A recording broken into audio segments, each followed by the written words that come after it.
Hi and welcome back to my channel, Ratna here. Hope you're doing good. May 21st is International Tea Day.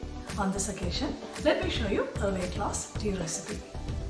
To a pot, we need to add 3/4 cup water and a cardamom pod and boil it. And then we need to add half teaspoon black tea and simmer it on medium-low flame for 2 to 3 minutes. Using a strainer, we can transfer it to a cup and squeeze half a lemon or lime into it. And finally, we will add 2 teaspoons honey. You can have this daily once in the evening.